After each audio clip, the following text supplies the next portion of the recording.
Welcome, and thank you for joining for another whiskey review. Today, we're going to take a look at a K&L Wine Store exclusive, Dustin. Ooh.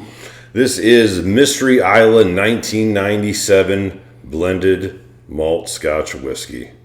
Unchill filtered, natural color, 26 years of age, 54% ABV. What this is 26-year-old Ardbeg, 1997 old distillate Ardbeg at cask strength, teaspooned with some other Islay. Probably the Lafroig Khalil would be my guess. And it's part of the Fault Line series, K&L, which we will bring you more of. We got three Fault Line edition whiskeys: a Boone Hamon, a Glenfarclas, and this Ardbeg. Ardbeg's the oldest one of all of them, 26 years old. And I tell you what, anytime you can get old Ardbeg, Dustin. And I'll tell you what, Mike, I'm buying more Fault Lines as long as the prices stay where they are, because, man, they are putting out some incredible deals. Yes. I feel like I'm buying whiskey in the UK all of a sudden, man. Yeah, we'll get into each one of them individually, but this bad boy, Dustin and I picked up a bottle each for $300. Anytime you can get 26-year-old Ardbeg cask strength for $300, sounds like a good deal, Dustin. I'll let you know I got a backup already on the way. Yeah, I tell you what, I like this bottle. I love the little simple like artwork right there on the side. You can tell it kind of fits my artwork style. And on the back, they have all the pictures of the little Fault Line series. So they all go together. Yeah. I didn't realize that. Yep. So we're going to have to get more of them. Perfect. I'll buy them all. Fault Line from K&L. So finally glad to get one of these K&L releases. I've heard some good things about some of the releases in the past, but it's California, right here in Ohio. Malt Review gave one of their independent bottles like the whiskey of the year a couple years ago. Yeah, and a good one. I was like, man, I can't buy it. Can't buy it. Now, thankfully, they ship. Thank you to Rare Storage. Yes. All right, Dustin. Ardbeg 26.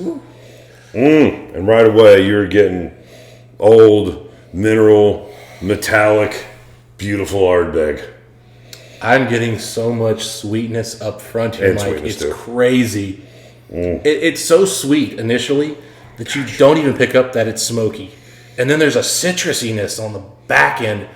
And I don't know if that's lemon, if it's lime, if it's some kind of like underripe orange. It's just citrus perfection. It is just a perfect lime to me.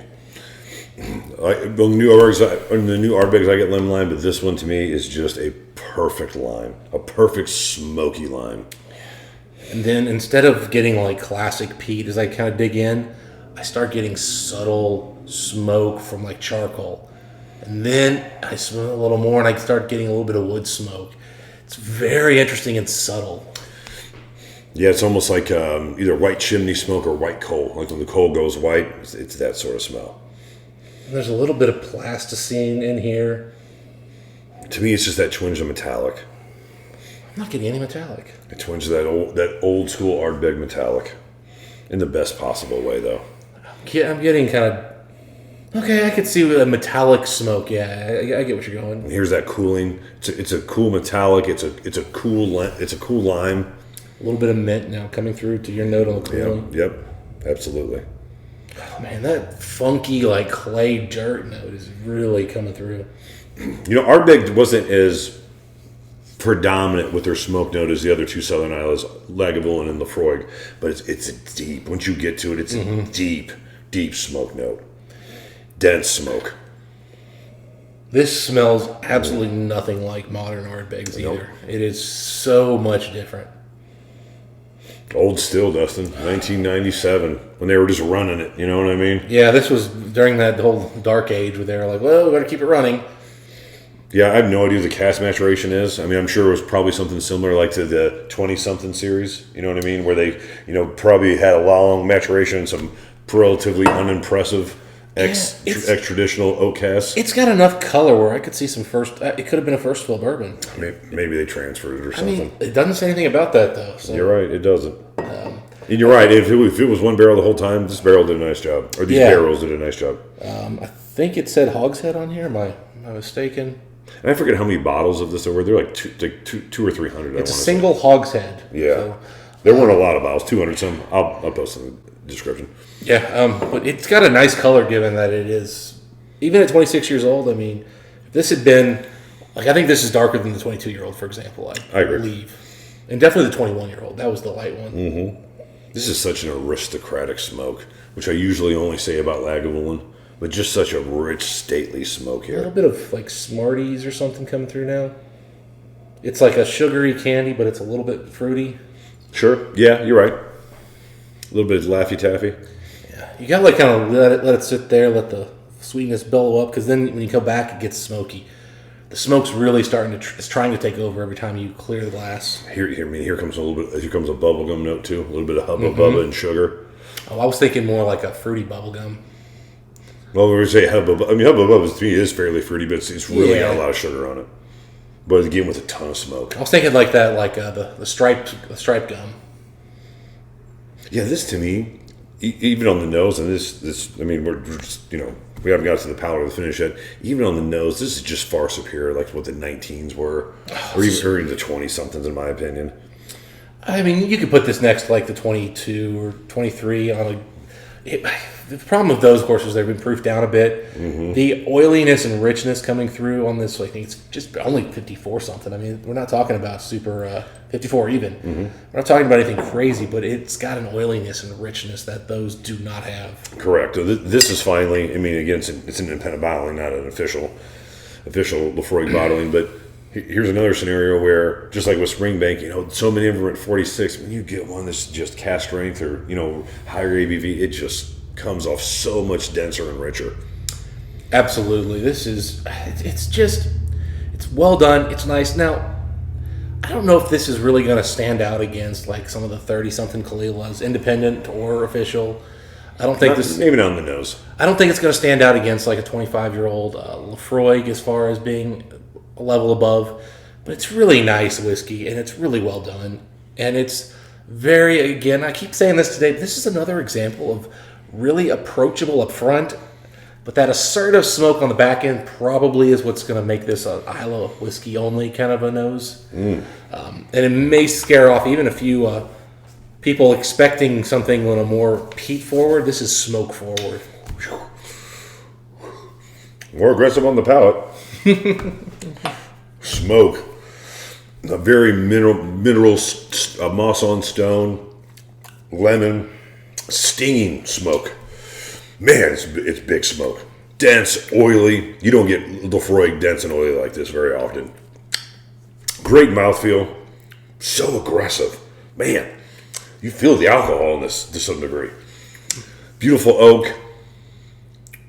Just a strong backbone of solid oils and a dense mouthfeel. And the smoke on this thing just exploded. Like, what you were getting on the nose, you weren't ready for on the palate. This really came off strong. So I think you described it a little differently than I would, Mike. Give it to me. So the arrival here is actually all that sweetness and fruitiness and kind of candied oiliness that we talked about with absolutely no peat or smoke. And then you swallow it, and buddy boy, there's 3 different types of smoke, and it transitions from like a light, like wood smoke to maybe some chimney smoke. To straight up dirty, nasty diesel smoke that is punching. It is still just billowing. This reminds me when we first cracked the Ardbeg 25 a little bit on the finish with that smokiness. But this is so much. This has transitions. The smoke changes, and the oiliness and mouthfeel is so good on this whiskey. Man, it's almost stinging, on the side of the mouth. It's almost swollen my tongue and my gums to some degree. It is a little stingy for 54. I don't think it's over the top. The alcohol doesn't come off to me as unrefined or like biting or sharp, but it's a little bit just more aggressive. Yeah, I think it's the Ardbeg itself. It's just the flavors are aggressive here. It's a little drying. It's very drying on the tongue. It's probably the most drying whiskey I've had in a while on the tongue. It is extremely just like stripping moisture out. This to me does have some similarities with the recent Ardbeg 17 that we did. A lot of minerality, smoke to it, a lot of moss on stone type of flavors. Oh, I forgot to mention the moss on stone. Thank you. That is a huge prominent note here for me too. Normally like with modern Lefroy's got lemon and lime and vanilla and things like that. Man, no vanilla, very mineral, it's more earthy. It's an earthier, back to the roots type of Ardbeg. Man, I just like the old still better. I do too. So I will say this, Mike. I actually did pour this next to a 34-year-old Kalila and a 25-year-old Lefroy. And I will say, this is the simplest whiskey of the group. But, buddy, if you like that smoke, boy, is this a fun one. Ardbeg Ardbeg is kind of simple whiskey. I mean, the Ardbeg 10, it's a straightforward lemon, lime, vanilla. I mean, these aren't the exact same flavors, but it isn't that different as far as just a straightforward delivery. I think it outshines Kalila and Lefroy at the same age. I think when you get to 25 years, all of a sudden those two just skyrocket, whereas I don't know that Ardbeg is the current modern still Ardbeg is getting better substantially. It's a very linear improvement, whereas those are exponential. Yeah, I agree with you on that, Dustin. Which is probably why Ardbeg keeps cranking out young, uninteresting whiskey, because it's really good young. And when they wait, it doesn't justify the price they want. Yeah, you're probably exactly right on that. I don't get any noticeable differences on the nose with water, Mike. No, I don't. It's very straightforward. It's a pitcher with a fastball and a changeup. Fastball, changeup. Maybe slightly fruitier versus sweet, but still getting the smoke. Mm-hmm. Still getting the dirtiness. Mm-hmm. Still getting that minerality note. Man, the oils and the density of this just is what sets it apart from almost any Ardbeg I've ever had. I don't know if you guys can see that, but it does have a nice oiliness. Long, slow legs. I mean, the legs are still coming down. I mean, just now I'm still seeing over here.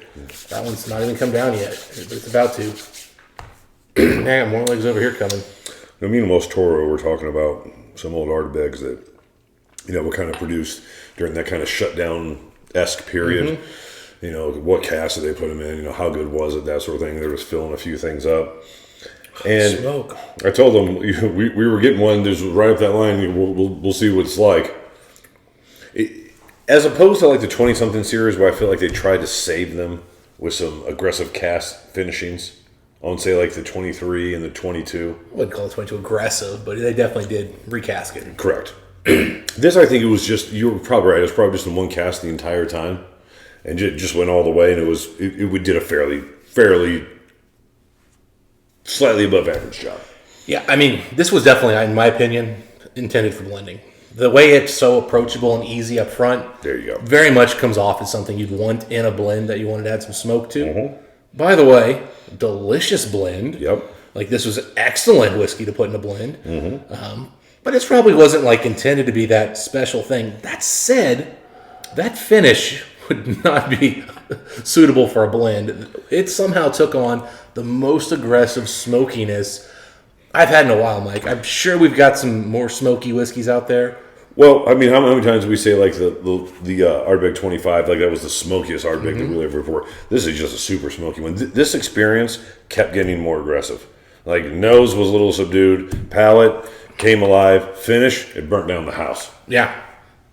If you like smoke, this is good. All right, Dustin, whiskey score time. You have this bottle. This is my bottle. So you can go first as far as a whiskey score. So, Mike, I was thinking I was going to go a little higher before I did do a little comparison with this one already. Mm-hmm. I think this is a very solid 90. Mm-hmm. But if you like that finish, I can see somebody going a point higher than 91. But I'm going to stick at 90. Mm-hmm. Excellent whiskey. But it doesn't have, like, the layers and depth that I would want to see. I'd want to see a little more fruitiness coming through. I'd want to see some more transitions. But man, great whiskey, 90 and for $300. I mean, what a steal in today's market. Yeah, killer deal. I was doing 89 and 90. I'll go 90. It's a very good whiskey. Very good whiskey. You get that it's older whiskey. You do. I mean, you get the ABV. It's Ardbeg. It's just, when we saw these, we're like, oh man, that seems low for what that is. I hope it isn't a dud. It ain't that. It was about as good as I hoped it would be. I mean, when I say 90, I'm really talking about special whiskey. I mean, it's hard to get 90 out of me these days. Yeah, I mean, 90 to me is a special whiskey, and this is special. Mm-hmm. When you go over 90, it's got to have, like, just 3 different wow factors these days. Mm-hmm. And I think Lefroy 25s can. The 2018 edition, for example, that one, 91. But, I mean... And 2017, those were both good. Yeah, that was a good one, too. No, yeah, I hear you. It's right up there with some of the best of them. But yeah, for the money, great deal. I mean, just lingering mouthfeel, just rich smoke. Oh. Just incredible whiskey. And yeah, I mean, for $300, If this was 2019, this would be a great deal. In 2025, with all the craziness of inflation and all that such a good deal, talk and all this craziness in the market, such a great deal. Such a great deal. I had to look at it like, what am I missing? What am I missing, Dustin? Nothing. Yeah, we missed out on the 25-year-old Balvenie they put out. We weren't going to miss out on this one. Yeah, exactly not. I'm sending this to Mike B. That's one he'll love. All right, that's it for us, Dustin, on this one. If you guys had a chance to try this Ardbeg 26-year-old from the Fault Line series from K&L Whisky, we'd like to know what you guys think. Exact name of it is Islay Mystery 1997. Non-chill filtered, uncolored. Dustin, until next time, we'll with the folks. Happy smoky drinking. We'll see you then.